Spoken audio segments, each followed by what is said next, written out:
Hello and welcome everyone to magnet brains. My name is Sanidhya और मैं हूं आपका इकोनॉमिक्स फैकल्टी फॉर क्लास 12। आज हम लोग एक और बेहतरीन सा पार्ट करने वाले हैं जो कि है NCERT solution part 3 for government budget and the economy. हमने इसके कई सारे क्वेश्चंस करे, एमसीक्यूज करे, हर तरह के क्वेश्चंस को हमने डील किया, लेकिन आज फाइनली इस चैप्टर के एंड पे आकर हम लोग कुछ और क्वेश्चंस करने वाले हैं जो कि है government budget and the economy के क्वेश्चंस। ठीक है, अब गवर्नमेंट इकोनॉमी के कुछ और सेट ऑफ क्वेश्चंस बचे हैं हमारे पास जिन्हें हम फोकस कर सकते हैं, क्योंकि इन सारे क्वेश्चंस का आना एग्जाम में काफी पॉसिबिलिटी होती है। ठीक है, तो हमें क्वेश्चंस की प्रैक्टिस करना बहुत जरूरी क्यों हो जाता है, क्योंकि वही चीजें अगर आपसे एग्जाम में पूछी जाए और आप पहली बार ही उसको आंसर कर रहे हो तो आपके लिए बड़ा मुश्किल होता है कि सर आंसर कैसे करें, आंसर कैसे करें। मतलब पहली बार तो आंसर कर रहे हैं, जो भी करोगे आंसर लिखोगे वो एकदम परफेक्ट तो होगा नहीं। आप कोई भी काम जब पहली बार करने जाते हो इट इज नेवर परफेक्ट, तो पहली प्रैक्टिस कर लो। कोई गलतियां हो उस गलतियों को फाइंड आउट करो, समझो और उसके बाद फिर जाके उसको रेक्टिफाई करो, हाँ या ना, तो बाद में आप बेहतर मार्क्स इंप्रूव कर सकते हो। देखो मार्क्स जो है ना बेटा, 100 में से 100 लाने के लिए पहले आपको 50 तो लाना पड़ता है कि पहले 50 लाओ, इवन 20 नंबर लाओ। चलो 100 में से पहले 20 ही नंबर आएंगे, फिर आएंगे 30, फिर आएंगे चलो 100, 50 आएंगे, फिर उसके बाद आएंगे 60, फिर प्रैक्टिस करोगे फिर आएंगे 80, 80 के बाद 90। अच्छा 90 से 100 का सफर थोड़ा सा मुश्किल होने लग जाता है। कैसे? देखो 20 से 50 आने में समय नहीं लगेगा, 20 से 50 आने में समय नहीं लगेगा, है ना। 50 से 70 तक आने में समय नहीं लगेगा। मैं और थोड़ा सा इसको रिफ्रेम कर देता हूँ, 50 से 70 आने में समय नहीं लगेगा, 70 से 80 85 तक पहुंचने में थोड़ी सी मेहनत और लगेगी, 85 से 90 पहुंचने में थोड़ी और मेहनत, 90 से 100 तक का सफर जो होता है ना उतना ही कठिन होता जाता है। 95 तक लाने के लिए आपको बहुत मेहनत करनी है ना।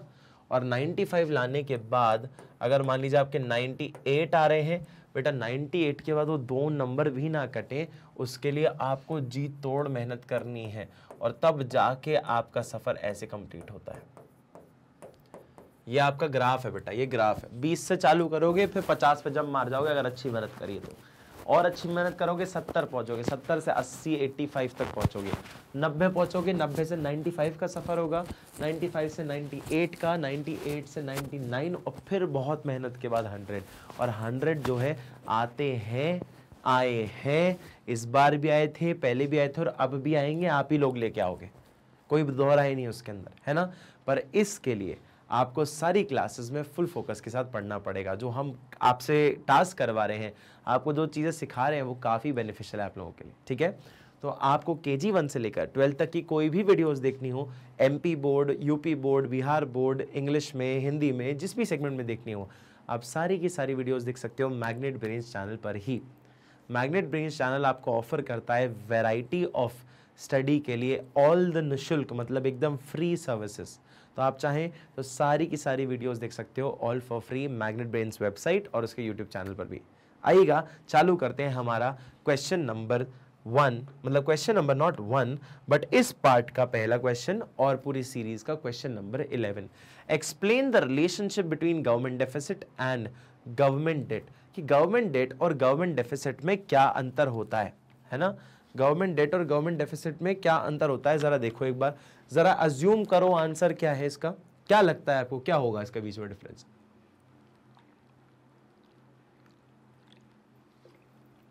समझ पा रहे हो क्या डिफरेंस है इसके अंदर? चलिए आइएगा, सबको समझ आता है बेटा, अपन ने पढ़ा गवर्नमेंट डेट क्या होता है और गवर्नमेंट डेफिसिट क्या होता है। आइए जरा डिस्कस करते हैं इसके बारे में कि डेट और डेफिसिट में क्या अंतर है। The concept of deficit and debt are closely related. सबसे पहले तो ये बहुत ही क्लोजली रिलेटेड होते हैं। कैसे क्लोजली रिलेटेड है सर, जरा देखते हैं। डेफिसिट है किसी टाइप की कमी, और डेट क्या होता है बेटा, कोई कर्जे की बात करो, जैसे कि मतलब deficit can be thought of as a flow which added to the stock of debt. ये बोल रहे हैं कि deficit can be thought of as a flow which added to the stock of date.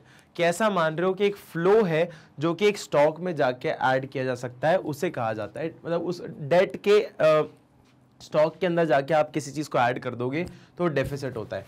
if the government continues to borrow year after year, it will leads to the accumulation of debt and the government has to pay more and more by the way of interest.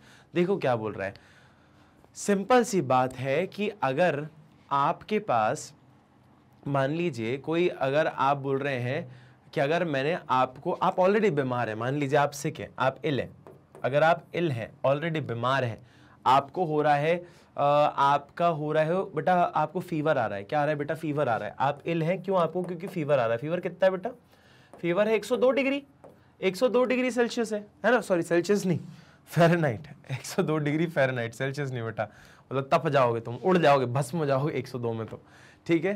तो Fahrenheit तुम जो हो वो 102 degree Fahrenheit तुम्हारा बुखार है ना। अब उसमें क्या हुआ, मैं तुम्हें बहुत गंदा गंदा खाना भी खिला रहा हूँ, बहुत गंदा गंदा खाना खिला रहा हूँ, मतलब तुम्हें ऑयली फूड खिला रहा हूँ, है ना, ऑयली खाना दे रहा हूँ तुम्हें मैं, ठीक है। उसके साथ जो है तुम्हें मैं स्लीप जो है प्रॉपर नहीं लेने दे रहा, नो स्लीप, स्लीप भी नहीं देने दे रहा हूँ मैं तुम्हें, सोने भी नहीं दे रहा ढंग से मैं तुम्हें, है ना, तुमसे मेहनत करवा रहा हूँ, हार्ड वर्क करवा रहा हूँ, बीमार हो उस टाइम पे भी हार्ड वर्क करवा रहा हूँ, ठीक है। तुम्हें जंक फूड खिला रहा हूँ, जंक फूड खिला रहा हूँ, है ना। तो बताओ कि तुम्हारा पेट भी खराब हो जाएगा, तुम्हारा पेट भी दुखेगा, है ना, और तुमसे काम भी करवा रहा हूं, तुम्हारा सर भी दुखने लग जाएगा, मतलब सिर्फ अभी बुखार था लेकिन अभी तुम्हारा पेट भी दुखेगा, तुम्हारा सर भी दुखेगा और तुम्हारी बॉडी में कोई एनर्जी भी नहीं बचने वाली, मतलब तुम और बीमार पड़ जाओगे, मोर इल, आप और ज्यादा बीमार पड़ जाएंगे।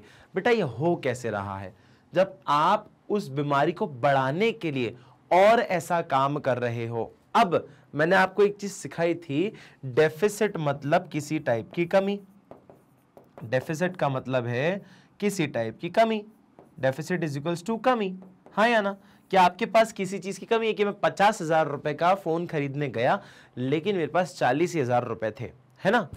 अब 40,000 रुपए में से मुझे 10,000 रुपए और जरूरत पड़ रही है, हाँ या ना, मेरे पास कमी है 10,000 रुपए की, मैं क्या करूंगा बेटा, मैं लोन लूंगा, कितने का, जितने की कमी होगी उतने का ही लोन, कितने का लोन लूंगा बेटा, जितने की कमी होगी उतने का ही लोन लूंगा, जितने की कमी होगी उतने का ही लोन लूंगा, जितने की कमी उतने का ही loan.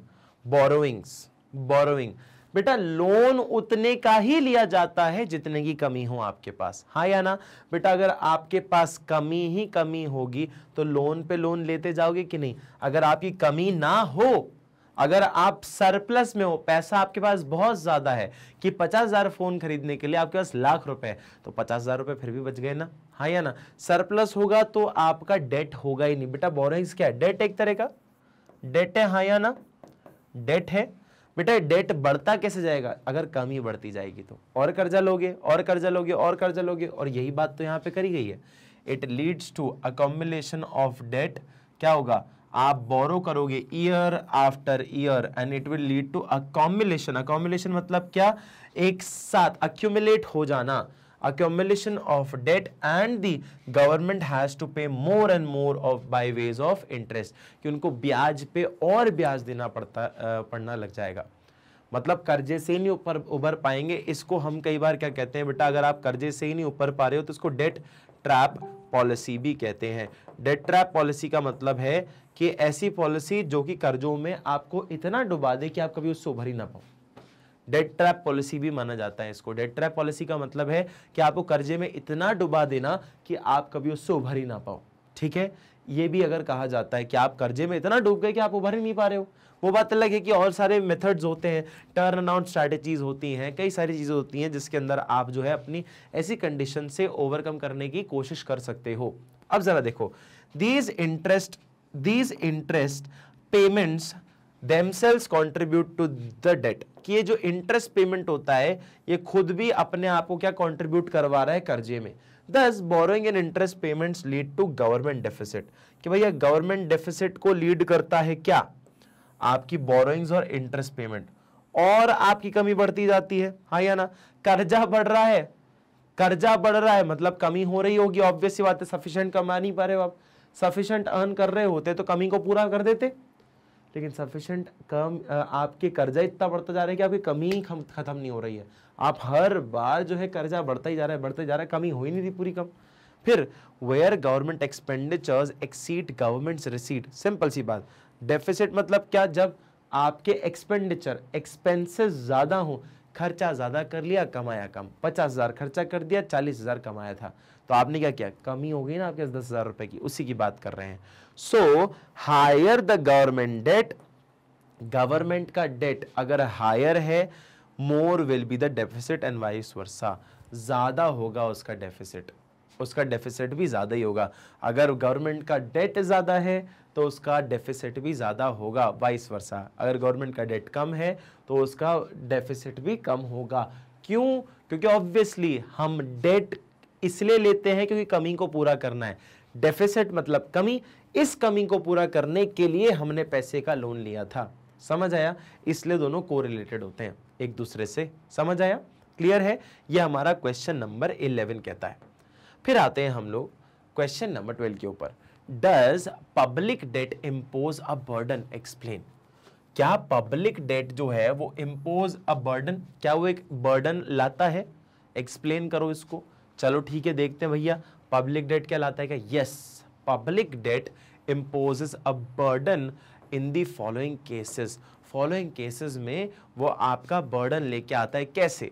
When government has to impose new taxes, government को जब अपने न्यू टैक्सेस इंपोज करने हो और raise the existing tax rate to repay the debt. वो बोल रहा है कि भैया आपको कर्जा चुकाने के लिए आप क्या करते हो, टैक्स रेट बढ़ा देते हो कि भैया पहले लोग जो हैं 30% टैक्स देते होंगे, अब 35% देंगे, अब 35% टैक्स देंगे। बेटा 5% भी मायने रखता है, बिल्कुल करता है ना, क्योंकि 5% भी बेटा अच्छा खासा मार्जिन लेके चला जाएगा आपका। और बेटा ये डायरेक्टली पता है किस पे इफेक्ट करता है, आपकी डिस्पोजल इनकम में। डिस्पोजल इनकम में किस पे इफेक्ट करता है ये, डायरेक्ट आपकी disposal income. Sir what is a disposal income? Disposal income is the income which is deducted after the tax. मतलब क्या बोल रहे हो कि आप 10 लाख रुपए कमाते हो, 10 लाख रुपए कमाते हो और इस पे 30% टैक्स देते हो, तो मान लो 30% टैक्स आप दे रहे हो, कितना, 3 लाख रुपए, जो कि ऐसे टैक्स तो कैलकुलेट होता नहीं है वैसे, मैं बस एग्जांपल दे रहा हूं।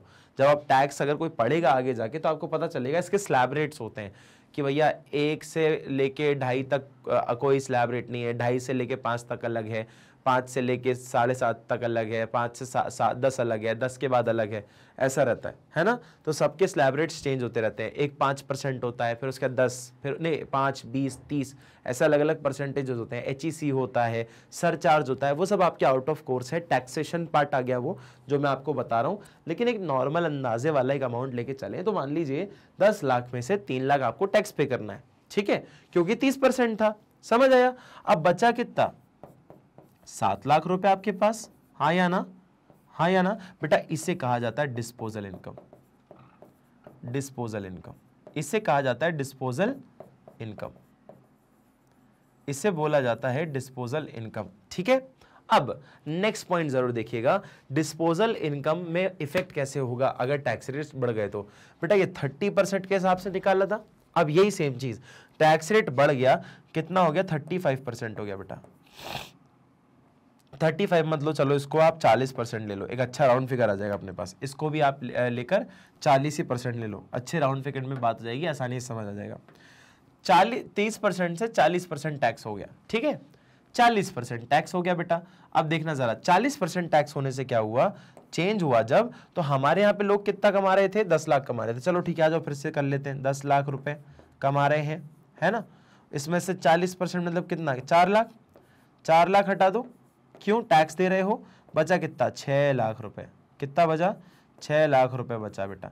ये 6 लाख रुपए क्या है, आपकी डिस्पोजल इनकम। अब बताइए, पहले आपकी डिस्पोजल इनकम 7 लाख रुपए थी, आप कर्जा 7 लाख पे, सॉरी आप खर्चा या अपना घर चलाना 7 लाख के हिसाब से कर रहे थे, अब किसके हिसाब से करना पड़ेगा, 6 लाख के हिसाब से। मतलब आप गवर्नमेंट को पैसा ज्यादा दे रहे हो कंपैरेटिवली नॉर्मल सिनेरियो से। पहले 30% के हिसाब से 3 लाख लेते थे गवर्नमेंट को, गवर्नमेंट 3 लाख रुपए लेती थी अपने पास, और अब 4 लाख रुपए ले रही है।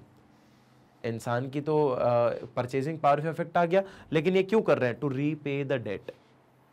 अपना जो कर्जा है उसको उतारने के लिए भी कई बार ये लोग टैक्स रेट्स बढ़ा देते हैं। ठीक है, फिर देखिएगा, when public debt is taken for war purposes और debt is used in a unplanned manner, when कि भैया आप डेट कलेक्ट कर रहे हो, आप जो है when public debt is taken for war purposes, कि भैया लड़ाई हो रही है और वॉर शिपमेंट में बेटा आपको लगता है अंधा पैसा।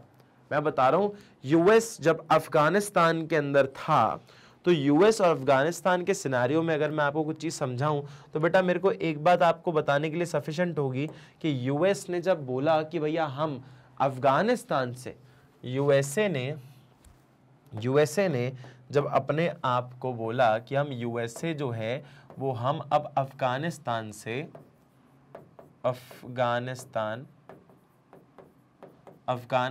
से हमारी मिलिट्री फोर्सेस को हटा रहे हैं। आपको मालूम है अफगानिस्तान के अंदर यूएस था, है ना, यूएस आर्मी रहती थी। अब अफगानिस्तान में से यूएस आर्मी चली गई, क्यों? क्योंकि by the time of 1 decade, 1 decade के आसपास ये लोग थे। 1 डेकेड मतलब कितना होता है बेटा? 10 साल, 10 ईयर्स, है ना। 10 साल तक इन्होंने उस पर कब्जा किया हुआ था, है ना। फिर उसके बाद जो भी आपके टेररिस्ट अथॉरिटी है या जिनने भी गवर्नमेंट फॉर्म किया वो सब आपके आ गए।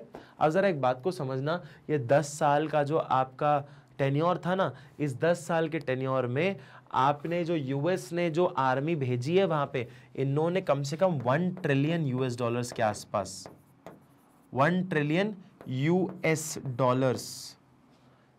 डॉलर्स के आसपास इन्होंने पैसा खर्च किया है। सर 1 ट्रिलियन कितना होता है बेटा? 1 ट्रिलियन मतलब 1 लाख, 1 लाख। ट्रिलियन में होते हैं 13 जीरोस, 13 जीरोस होते हैं, 13 जीरो। हिसाब लगा लो, 13 जीरो मतलब ये देखो, ये 3, अब 10 और, 1 2 3 4 5 6, कितने हो गए? 3, ये 2, ये 2, ये लो, ये हो गया 1 ट्रिलियन। ये होता है 1 ट्रिलियन। हिसाब लगा लो 1 ट्रिलियन कितना होता है। ये देख लो, ये 1000, ये देखो, ये तो हंड्रेड्स आ गया, ये 1000, ये लाख, ये करोड़ की लिमिट हो गई। पर कहां से? 1 लाख करोड़। कितना? ऑलमोस्ट 1 लाख करोड़ से भी ज्यादा। ठीक है, ये देखो 1000, 10,000, ये थाउजेंड्स हो गया, ये लैक्स हो गया, ये करोड़ की लिमिट आ गई, है ना। करोड़ की लिमिट भी अगर देखोगे तो कितना है बेटा आपका? हाँ, 1 लाख करोड़ के नहीं, 10 लाख करोड़ के आसपास आ गया। कितना आ गया? 10 लाख करोड़ के आसपास आ गया। 13 जीरोस होते हैं, 13, समझ आया? 13 डिजिट्स हैं, इसे कहा जाता है ट्रिलियन। अब आप सोचो कितना बड़ा नंबर है। और यूएस डॉलर, अब इसको मल्टीप्लाई कर लो 83 करंट रेट से, तो आपको पता चल जाएगा कितना है बेटा। अब देखो हिसाब लगा लो, और आपका आगे बढ़ जाएगा, और आपका आगे बढ़ जाएगा। इतना पैसा ये लगा चुके हैं। बहुत बड़ी बात है बेटा, ट्रिलियन बहुत बड़ी बात होती है, बहुत बड़ी बात, मजाक नहीं है ये चीज, है ना। अब इतना पैसा लगाना पड़ जाता है तो भी कई बार पैसा लगता है, ठीक है, तो भी पैसा लगता है। इसलिए बोल रहे हैं when public debt is taken for war purposes, machineries, missiles, ammunitions, tank, army को सपोर्ट सिस्टम देना, ये सब चीज़ों के लिए आपको लगता है पैसा, और बहुत पैसा लगता है जंग में इतना पैसा लग जाता है कि कई बार इकोनॉमी सफ़र करती है चलने के लिए, ठीक है। फिर आता है next point, when debt is to be redeemed by issue of new currency, कि भैया कई बार डेट जो है ना वो रिडीम किया जाता है बाय इशूइंग न्यू करेंसी, नई करेंसी ले आओ। It will cause inflation in the country, जो कि इन्फ्लेशन कॉज करेगा। नई करेंसी लाना बेटा आसान नहीं होता, आप प्रिंटिंग वापस करोगे, पुराने नोटों को वापस वो करोगे। जैसे अपने यहाँ पे क्या हुआ था, अपने यहाँ पे जो एक फेमस केस हुआ था कि हम 500 और 1000 के नोटों को बंद कर रहे हैं। ये बेटा 500 और 1000 के नोट जो थे ये बंद करना, इसे कहा जाता था डीमोनेटाइजेशन। डीमोनेटाइजेशन इसको कहा जाता था। पर जब प्लान पता है क्या था हमारा, कि 500 और 1000 की जगह हम नए 500 के नोट लेके आएंगे और नए 2000 के नोट लेके आएंगे, उसे कहा जाता था रीमोनेटाइजेशन। हमारा जो टेक्निक था, ये जो पूरा प्रोसीजर था, इसे रीमोनेटाइजेशन कहा गया। लेकिन फेमस ये डीमोनेटाइजेशन से हुआ। डीमोनेटाइज का मतलब होता है किसी करेंसी को रद्द कर देना, जैसे कि 500 और 1000 के नोट रद्द हो जाए। और रीमोनेटाइजेशन का मतलब होता है कि नए नोटों को इजाद करना। समझ आया? ये सारी चीजें इसके अंदर आती हैं। क्लियर है? फिर आया हमारे पास next point, are fiscal deficits inflationary. क्या फिस्कल डेफिसिट इन्फ्लेशनरी होते हैं कि नहीं, जरा देखते हैं भैया।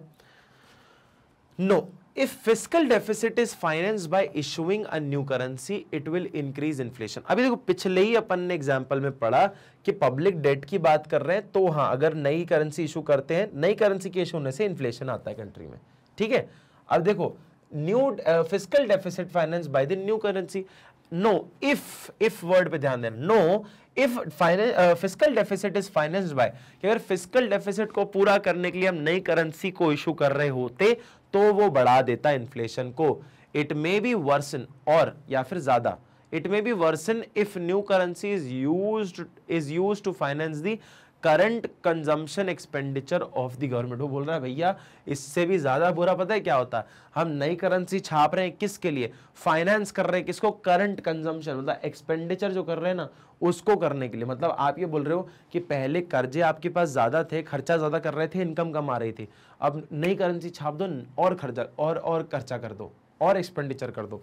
अरे भैया और दिक्कत आ जाएगी और परेशानी में आ जाओगे, कंडीशन और बुरी हो जाएगी। If new money is issued for infrastructure activities और other capital project then fiscal deficit will not be inflationary. अगर नई करेंसी इशू कर रहे हो किसके लिए, अगर आप नई करेंसी इशू कर रहे हो कोई इंफ्रास्ट्रक्चर एक्टिविटी बिल्ड करने के लिए, कोई कैपिटल प्रोजेक्ट को इशू करने के लिए, तो आप बोल सकते हो कि हाँ fiscal deficit will not be inflationary, fiscal deficit inflationary नहीं होगा, ठीक है, आपकी इन्फ्लेशन पे फर्क नहीं पड़ेगा। ये कहा जाता है आर फिस्कल डेफिसिट इन्फ्लेशनरी और not, it is not in these cases. अगर नया करेंसी इशू करे फिस्कल डेफिसिट को फाइनेंस करने के लिए तो हाँ बोल सकते हो इंक्रीज करेगा इन्फ्लेशन।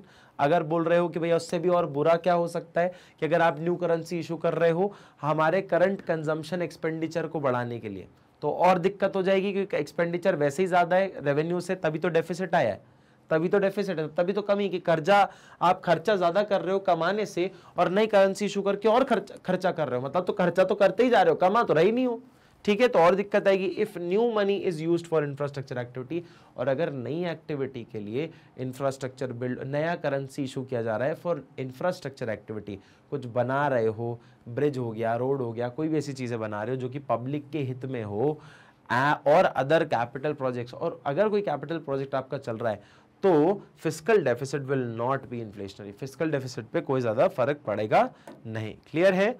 चलिए question number 14, discuss the issue of deficit reduction, suggest any two ways, कि कौन से दो ऐसे इशू हैं जिससे हम डेफिसिट को कम कर सकते हैं, बताइए कौन कौन से। सबसे पहला, the deficit can be reduce through following means, दो तरीके से करा जा सकता है, इंक्रीज इन रिसिट, या तो बेटा पैसा ज्यादा कमा लो।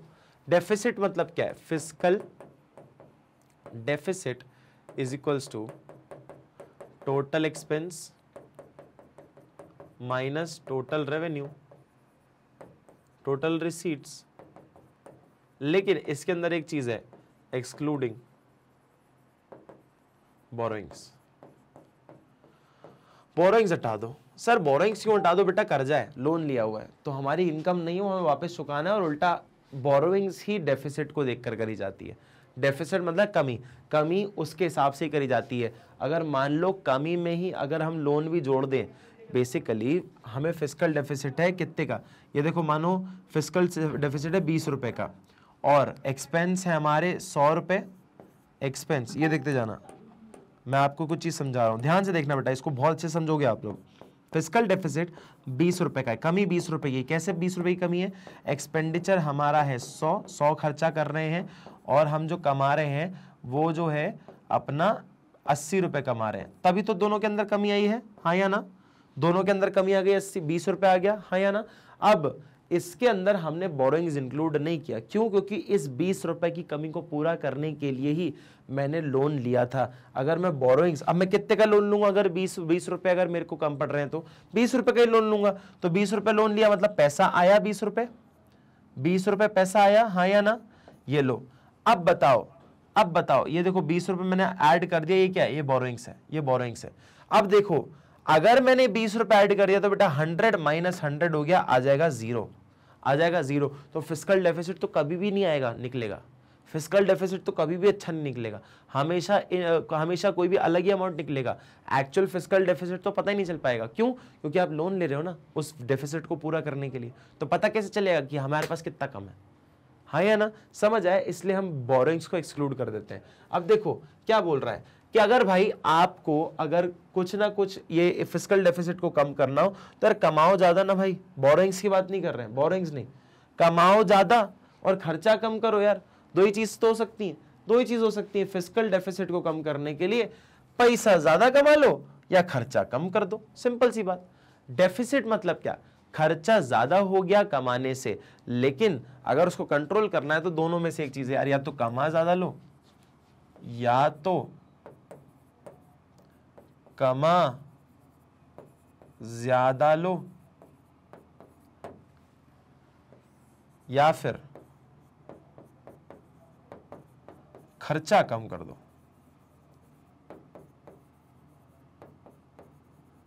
सिंपल। अब बेटा चाहो तो इसको लिख लो, इसको लिख लो सिंपल भाषा में, या तो कमा ज्यादा लो या फिर खर्चा कम कर दो। ठीक है, समझ आया सबको? अब जरा देखना एक चीज को, इंक्रीज इन रिसीट को लिखेंगे कैसे? Government can impose new taxes, या तो नए टैक्सेस क्रिएट कर दो, टैक्स का रेट इंक्रीज कर दो, जो भी टैक्स आपके कंट्री में जैसे जीएसटी हो गया, इनकम टैक्स हो गया, कॉर्पोरेट टैक्स हो गया, जो भी टैक्सेस हैं आपके पास उनके रेट बढ़ा दो या तो। ठीक है, existing tax test to increase its receipt, कि क्यों? क्योंकि उसके गवर्नमेंट के पास पैसा ज्यादा आएगा। And receipts reduces the deficit, कि रिसीट जब बढ़ जाएगी तो वो डेफिसिट को कम करेगी। देखो ना यार, रिसीट में 80 था, अगर ये बढ़ गया तो डेफिसिट नहीं आएगा, ऑब्वियस सी बात है। ठीक है, लेकिन डिक्रीज इन एक्सपेंडिचर, या तो देखो ना 100 रुपए खर्चा किया तो फिर 100 रुपए कमा लो, या 120 रुपए कमा लो, तो सरप्लस हो जाएगा अपने पास। ठीक है, कमी नहीं होगी, उल्टा ज्यादा होगा। लेकिन अगर मान लो कमा ज्यादा नहीं पा रहे हो तो एक काम करो ना, कर्जा कम कर लो ना, खर्चे कम कर लो, अपना कर्जा नहीं खर्चे कम कर लो। Government can reduce the deficit by reducing the unproductive and administrative expenditure, कि भैया जो बेफजूल के खर्चे हैं ना उनको हटा दो, बेफजूल के जो खर्चे हैं ना उनको हटा दो। And also encourage private sector, private sector को भी एनकरेज करो to undertake capital project to reduce its expenditure, कि भैया आप जो है प्राइवेट सेक्टर को भी एंगेज करो कि वो कैपिटल प्रोजेक्ट के अंदर इन्वेस्ट करे टू रिड्यूस द एक्सपेंडिचर। है ना? समझ आया? कि encourage private sector to undertake capital project, जिससे कि भैया उनका ही एसेट क्रिएट हो या बाद में मुनाफा दे और उससे खर्चा भी कम हो जाए। समझ आया? प्राइवेट सेक्टर करेगा तो अपना खर्चा कम होगा। समझ आया बेटा? कि अब क्या होगा, डिक्रीज इन एक्सपेंडिचर या फिर रेवेन्यू। अब देखो एक्सपेंडिचर आप जो है कम कर दो, यहाँ 100 रुपए था और कमाया 80 रुपए था, तो एक काम करो ना, इसको कम कर दो, लो 20 रुपए जो अननेसेसरी खर्चा कर रहे थे उसको कम कर लो, तो 80 हो गया। तो देखो कमी तो कुछ भी नहीं बची, ना सरप्लस हुआ, 80 माइनस 80 0 आ गया। लेकिन लगता है कि अगर और कर्जा कम कर सकते हो तो एक काम करो ना, 80 की जगह इसको 60 पे ले आओ, इसको 60 पे ले आओ, कि खर्चा कर रहे हो 60 और कमा रहे हो 80, 20 रुपए प्रॉफिट में आ जाएगा, सरप्लस में आ जाएगा। समझ आया? तो या तो इस कमी को कम करना हो या फिस्कल डेफिसिट को कम करना हो तो आप कमा ज्यादा लो या फिर खर्चा कम कर दो। क्लियर है? कोई दिक्कत, कोई परेशानी? अब आइएगा नेक्स्ट क्वेश्चन पे, question number 15। What do you understand by GST? GST से क्या समझते हो? क्या होता है GST? Goods and service tax, चलो ठीक है, गुड्स एंड सर्विस टैक्स तो समझ आता है।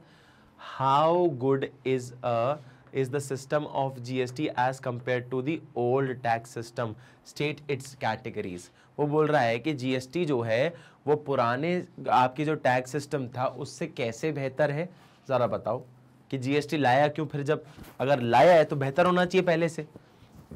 कोई भी चीज आती क्यों है, पुरानी चीज से बेहतर होती है इसीलिए। जैसे नया फोन क्यों लॉन्च होता है, नया फोन इसलिए लॉन्च होता है क्योंकि पिछले वाले से बेहतर है। IPhone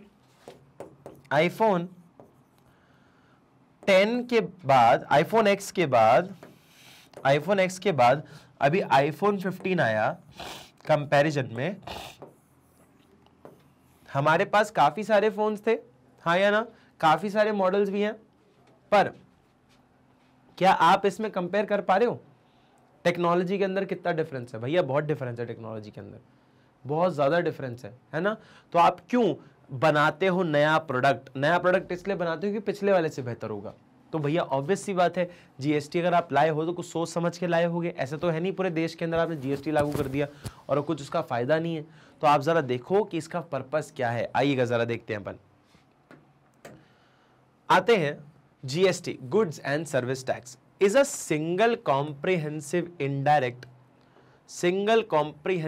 indirect tax operational from 1st July 2017 on supply of goods and services right from the manufacturer service provider to consumer। क्या बोला गया कि जो भी इंसान बनाए, जो भी इंसान उसको बेचे और जो भी इंसान उसको कंज्यूम करे, हर एक व्यक्ति को जीएसटी पे करना पड़ रहा है, हर एक व्यक्ति से जीएसटी पे करवाया जा रहा है। और ये सब लोगों के लिए एक सिंगल टैक्स की तरह काम करता है। पहले बेटा बहुत अलग अलग टाइप के टैक्सेस हुआ करते थे, है ना, वैट हो गया, एक्साइजेज हो गई, बहुत सारी अलग अलग चीज़ें होती थी, लेकिन अपने यहाँ पे अब सिर्फ सिंगल टैक्स सिस्टम कर दिया कि एक सिंगल कॉम्प्रिहेंसिव इनडायरेक्ट टैक्स है जो कि पहले 1 जुलाई 2017 को लागू किया गया और उसके बाद बहुत सारे टैक्सेस का एक्यूमुलेशन कर दिया गया कि अब सिर्फ जीएसटी नाम से आप पे करोगे, अलग अलग टाइम से आपको पे नहीं करना पड़ेगा। अच्छा, एक और मैं थोड़ा सा टेक्निकल बात में अगर चला जाऊँ तो बेटा हर किसी एक टैक्स की ना एक फाइलिंग डेट होती है, एक फाइलिंग डेट होती है कि एक मतलब जीएसटी का रजिस्ट्रेशन डेट अलग, जीएसटी रिटर्न का डेट अलग रहता है, आईटीआर का डेट अलग रहता है। ऐसे बहुत सारे पहले टैक्स हुआ करते थे, कुछ 17 के आसपास, जिनकी डेट्स अलग अलग हुआ करती थी, है ना, जिसकी डेट्स कुछ अलग अलग हुआ करती थी। तो इस वजह से आपने एक सिंगल टैक्स सिस्टम लिया है कि भैया सिंपल कर दो इसको थोड़ा। इट इज, और ये किस पे लगता है, गुड्स एंड सर्विसेज पे, मतलब किसी भी टाइप का प्रोडक्ट हो या किसी भी टाइप की सर्विस हो। सर एग्जांपल दो ना कि गुड और सर्विस के। ठीक है बेटा, गुड मतलब क्या हो गया, आपका खाना, फूड मान सकते हो, खाना। क्या फूड पे जीएसटी लगता है? हाँ लगता है, लगता है। खाने पे लगता है जीएसटी सर, बिल्कुल लगता है। क्या कपड़ों पे लगता है? हाँ बिल्कुल लगता है, बिल्कुल लगता है, कपड़ों पे बिल्कुल लगता है बेटा। अच्छा, क्या फोन पे लगता है? हाँ फोन पे लगता है, बिल्कुल लगता है। अच्छा, प्रॉपर्टी पे लगता है? हाँ लगता है, प्रॉपर्टी पे भी लगता है, बिल्कुल लगता है, प्रॉपर्टी पे जीएसटी बेचना है, देना है। अच्छा, कार पे लगता है कि? हाँ बिल्कुल लगता है, सब जगह लग रहा है बेटा, हर तरह के सामान पे जीएसटी लगता है। सर सर्विसेज में कैसे लगता होगा? सर्विसेज में लगता है बेटा, मूवी देखने जा रहे हो, मूवी, कॉन्सर्ट, कोई कॉन्सर्ट हो, म्यूजिकल कॉन्सर्ट हो, मूवी हो। अच्छा, किसी अम्यूजमेंट पार्क में जा रहे हो, अम्यूजमेंट पार्क में जा रहे हो, मतलब होता है ना water park, amusement park, water park, ऐसी जगहों पे जा रहे हो तो भी आपको जीएसटी पे करना पड़ता है। समझ आया? हर जगह पे जीएसटी पे करना पड़ता है। आप देखोगे ना किसी भी जगह पे सीजीएसटी, एसजीएसटी नाम की चीजें मिलेंगी आपको, सीजीएसटी। चलो एक और चीज बताता हूं आपको, सीजीएसटी, एसजीएसटी। ये सी जो होता है, ये होता है बेटा, ये जो सी होता है ये होता है सेंट्रल का, सेंट्रल टैक्स, सेंट्रल गवर्नमेंट का टैक्स होता है। और ये एस जो होता है ये होता है बेटा स्टेट गवर्नमेंट का। अब एक और चीज बताता हूं आपको बेहतरीन थोड़ा सा इसके अंदर, पहले इसको देख लो, इसकी एक फोटो लेनी हो तो खींच लीजिए प्लीज। ठीक है बेटा, समझ आया? तो ये बताता है कि एक वन स्टॉप डेस्टिनेशन की तरह काम करता है कि एक ही चीज की तरह सब जगह सिमिलैरिटी होगी। जैसे होता है ना पेट्रोल का भाव बेटा हर जगह अलग अलग होता है, ये सब चीजें सब जगह सेम रहती हैं। It is a destination based on consumption tax and facility of input tax credit in the supply chain के अंदर it is applicable through out the country with one rate for one type of goods and services. मान लीजिए GST का rate बेटा 18% है, 18% में CGST रहेगा आपका 9% मान लो, और एसजीएसटी रहेगा आपका 9%। ये दोनों 9% करके आपका 18% आ जाएगा। अब वो बात अलग है, अगर एक्चुअलिटी में जाओगे तो आईजीएसटी भी आता है ना, कई सारी चीजें लग जाती हैं। और एक बिल के ऊपर एक जीएसटी नंबर भी होता है ना, जीएसटी नंबर भी होता है। जीएसटी नंबर का मतलब क्या होता है बेटा, एक बिल के ऊपर जीएसटी नंबर लिखा रहता है। ये जीएसटी नंबर जो होता है इस बिल के ऊपर ये बताता है कि आपका ये बिल है, बिल में सीजीएसटी लिखा होगा, सीजीएसटी, एसजीएसटी, ऐसे, और ये बेटा वैल्यू जो है वो परसेंटेज में होती है। मान लीजिए 9% है, मान लो 9% है, तो जो भी बिल होगा, मान लीजिए 100 रुपए का बिल है तो 9 रुपए बनेगा, और आपका बिल कितना हो जाएगा, 118 हो जाएगा, हाँ या ना। तो ये बिल की वैल्यू के हिसाब से आपका टैक्स कलेक्ट करते हैं। अब जरा एक लाइन पढ़ो, यहां पे क्या बोल रहा है कि based on the consumption tax, consumption tax मतलब जितने का बिल उसके हिसाब से टैक्स। 100 का होगा तो 18 है ना, 100 का होगा तो 18 रुपए, 1000 का होगा तो 180 रुपए, तभी आप जीएसटी पे करते हो, है ना। एक अंदाजा बता रहा हूं, एग्जांपल ले रहे हैं, ठीक है। और बेटा ये जो रेट्स हैं ये हर जगह सेम रहेंगे, है ना। ये वन स्टॉप एप्लीकेशन है कि मतलब सप्लाई चेन के अंदर ये थ्रू आउट द कंट्री में काम करता है एक ही रेट से, और जब भी रेट्स चेंज होने होंगे तब चेंज हो जाते हैं। कोई भी नई नई अगर एप्लीकेशंस लाने हो तो भी चेंज हो जाते हैं। बेटा एक जीएसटी या फिर इनकम टैक्स में बोलूं, टैक्स एक इस तरह का कंसेप्ट है जो दुनिया में सबसे ज्यादा बार चेंज होता है। दुनिया में कोई भी ऐसा डॉक्यूमेंट जो सबसे ज्यादा बार चेंज होता है उसे टैक्स कहा जाता है, ठीक है। आइएगा जरा इसकी नेक्स्ट स्लाइड पे देखते हैं क्या हमें मिलता है। जरा इसको एक बार रीड मारिए सब लोग। अब बेटा इस वाली स्लाइड पे आता है हमारा एक बहुत बड़ा पार्ट कि हमें यह पता चलता है कि जीएसटी जब आया तो बहुत सारे टैक्सेस को चेंज करके आया। इट हैज रिप्लेस्ड, इस बहुत सारी जगहों से इसको रिप्लेस किया इसने बहुत सारे टैक्सेस को। Large number of taxes on goods and services levied on the production and sale or provision of services such as central excise duty, service tax, central sales tax, VAT, sales tax, etc. इन सब को cumulate करके एक ही लेके आ गए। किसका नाम, उसका नाम क्या था, जीएसटी। 1 जुलाई को, जुलाई 2017, 1 जुलाई को ये एक लेके आए जीएसटी कि सबको हटाओ एक ही ला दो, क्योंकि इन सबके बेटा रिटर्न फाइलिंग डेट अलग अलग, सबको अलग अलग तरीके से नापो, हटाओ सारा कॉम्प्लिकेशंस, हटाओ, सीधा जीएसटी ले आओ, सब पे वन टैक्स, सबका रेट सेम, ठीक है। In the old tax regime, पुराने टैक्स रेजीम में taxes were imposed on the value added at each stages.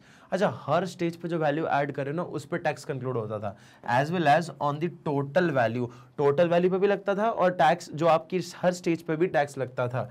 This escalated the price, जिसकी वजह से प्राइस बढ़ जाती थी। क्या हर स्टेज पे आप टैक्स लगा रहे हो, किसी ने रॉ मटेरियल बनाया उस पर टैक्स लग रहा है, किसी ने उसको फिनिश गुड बनाया फिर टैक्स लग रहा है, किसी ने उसको बेचा अपना मार्जिन निकाला तो टैक्स लग रहा है, तो उससे प्राइस बढ़ जाती थी यार, हाँ या ना। अब जीएसटी पे क्या है, जीएसटी एक ही इंसान कोई और बेयर करता है, मतलब कस्टमर्स पे करते हैं शॉपकीपर के बिहाफ पे। Now the GST regime is superior in the following aspect. Superior कैसे है GST? GST has simplified the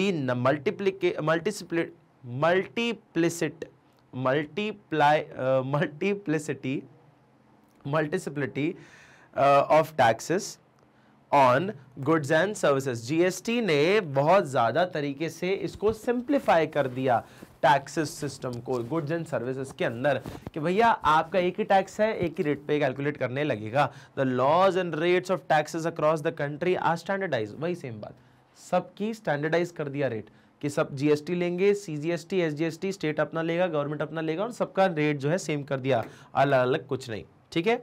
फिर आता है it has facilitated the freedom of movement of goods and services. यार अब क्या होता है, जैसे अलग स्टेट में आपका अलग रेट है टैक्स का, पहले हुआ करता था, अब क्या कर रहे हैं, अब जीएसटी की वजह से सब जगह पे सेम रेट है, कहीं भी भेजो। अब बिजनेसमैन क्या सोचेगा, यार इधर टैक्स ज्यादा लगता है, इधर कम लगता है ना, इधर वाले स्टेट पे टैक्स ज्यादा लग रहा था, इधर कम लग रहा था, तो एक काम करो कम वाली जगह पे भेज दो, जैसे हमें टैक्स कम देना पड़े। अब सब जगह सेम है तो हर जगह तक प्रोडक्ट पहुंच रहा है, कश्मीर से कन्याकुमारी तक पहुंच रहा है, and created common market in the country. Common market create कर दिया हर जगह पे। ऐसा नहीं है कि आपको सस्ती जगहों पे सस्ता चीज अच्छे प्रोडक्ट्स मिल रहे हैं, महंगी जगहों पे चीजें कम आ रही हैं, ऐसा ना हो।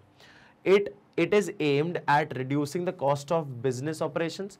बिजनेस ऑपरेशन की कॉस्ट जो है उस पे कम कर, मतलब उसको रिड्यूस करना, कि काम करने में जो आपको पैसा लगता है वो कम देना पड़ेगा।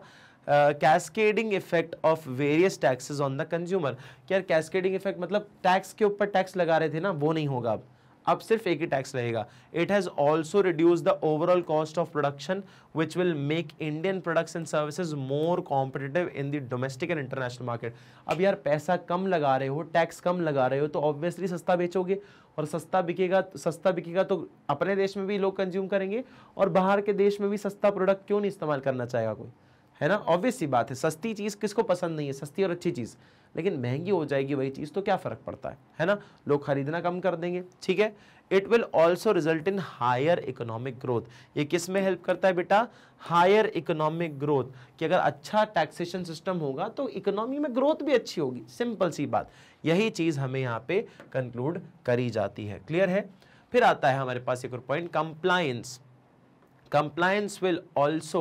Compliance will also be easier as all taxes payment related service like registration.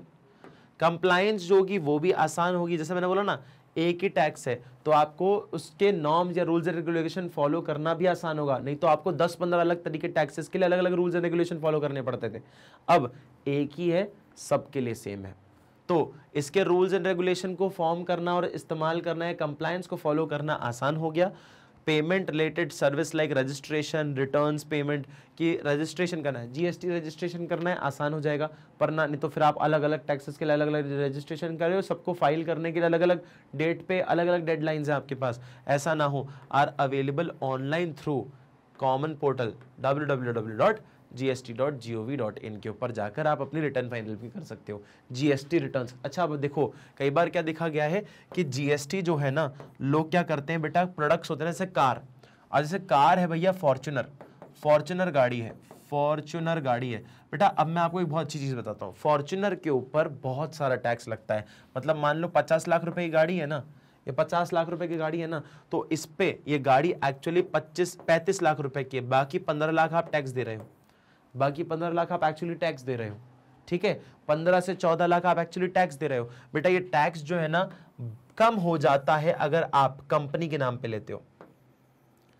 Company के नाम पे जब आप गाड़ी खरीदते हो ना, तो क्या होता है, कंपनी जब अपना जीएसटी रिटर्न्स फाइल करती है, तो रिटर्न्स में आपको पैसा जो है वो मिल जाता है, जीएसटी रिटर्न से पैसा मिलता है, पर वो रिटर्न फाइल करने के बाद मिलता है। मतलब अभी तो आपकी जेब से 50 लाख जाएगा, लेकिन जब आप जीएसटी रिटर्न क्लेम करोगे तब आपको ये पैसा मिलेगा, समझ आया। तो इससे होता क्या है, हमारे जो हमें जो पड़ता है ना ये प्रोडक्ट, ये काफ़ी सस्ता पड़ता है, इसलिए लोग कंपनी के नाम पे बहुत सारी चीज़ें उठाते हैं, कोई इलेक्ट्रॉनिक डिवाइसेस हों, आपके गाड़ियाँ हों, या कोई सारी चीज़ें कंपनी के नाम पे प्रॉपर्टीज़ भी लेते हैं। ये सब क्यों करते हैं, क्योंकि इससे फ़ायदे काफ़ी मिलते हैं। एक एडिशनल आपको पॉइंट भी मेरे को बताना था, जो कि आपको समझ आया हो तो अच्छी बात है, ठीक है। ये सब फायदे भी देखे जाते हैं, क्लियर है, चलेगा।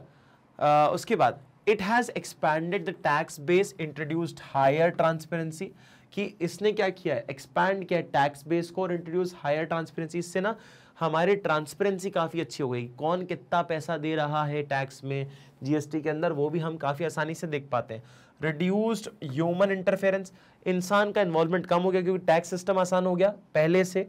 Between tax payer and government को ये नहीं देखना पड़ेगा इसने वैट कितना दिया, एक्साइज कितना दिया, ये कितना दिया, वो कितना दिया, सब जीएसटी कितना किया इतना बता दो बस, सिंपल, ठीक है। And is furthering ease of doing business. अच्छा, ईज ऑफ डूइंग बिजनेस ये बोलता है कि काम करना बिजनेस को कितना आसान कर दिया आपने, तो बेटा एक टैक्स सिस्टम लाके आपने बहुत आसान कर दिया काम बिजनेस का, और बिजनेस का काम आसान कर दिया मतलब आप बिजनेस को प्रमोट कर रहे हो कि और बिजनेस या व्यापार हमारे देश के अंदर बढ़े। The following are the categories, central GST, मैंने बोला था सीजीएसटी, स्टेट जीएसटी मतलब एसजीएसटी, और यूनियन टेरिटरी जीएसटी मतलब यूटी। यूटी समझते हो ना, यूनियन टेरिटरी मतलब दमन एंड दीव, अंडमान एंड निकोबार, दिल्ली, चंडीगढ़, ये सब क्या है, यूनियन टेरिटरी है ना। इनका टैक्स ये अलग अलग होता है, सबका अपना अपना एक टैक्स जाता है। I hope you guys like the video. ऐसी और अमेजिंग वीडियोस देखने के लिए आप मैग्नेट ब्रेन्स चैनल को सब्सक्राइब कर सकते हैं, जहां पे हम फ्रॉम KG 1 to 12 सारी की सारी वीडियोस देखते हैं, ऑल फॉर फ्री, जहां पे CBSE English medium, spoken English, CUET, NTSC, olympiad, CBSE Hindi medium के लिए भी एक अपना चैनल है, UP board, Bihar board, MP board, सारे बोर्ड्स के लिए अपने आपको चैनल यहाँ पर मिल जाएंगे। उसके साथ साथ आपको किसी भी तरह का टैबलेट, किसी भी तरह का फ़ोन, किसी भी तरह का आपका लैपटॉप, यहाँ पे सारी की सारी वीडियोस आप देख सकते हो ऑल फॉर फ्री, एकदम मुफ्त। मैग्नेट ब्रेन्स की वेबसाइट हो या मैग्नेट ब्रेन्स की यूट्यूब चैनल के ऊपर जाके आप सारी वीडियोस देख सकते हो फॉर फ्री। और आप चाहें तो आप ई नोट्स और ई बुक्स भी अवेल कर सकते हैं, जो कि आपको हेल्प करेगी 100 में से 100 लाने के लिए या 95+ % लाने में आपके बोर्ड एग्जाम्स में और आपके नॉर्मल स्कूल एग्जाम्स में भी। ठीक है, आप चाहें तो इसका लिंक डिस्क्रिप्शन में है, आप डिस्क्रिप्शन में जाइए, लिंक को प्रेस करिए और ई नोट्स और ई बुक्स भी अवेल कर सकते हैं। और आप चाहें तो आप हमें अदर सोशल मीडिया प्लेटफॉर्म्स पर भी फॉलो कर सकते हैं, जिसका प्लेटफॉर्म्स है हमारे यूट्यूब, फेसबुक, इंस्टाग्राम, ट्विटर और टेलीग्राम पर भी। I hope you guys like the video. Thank you so much.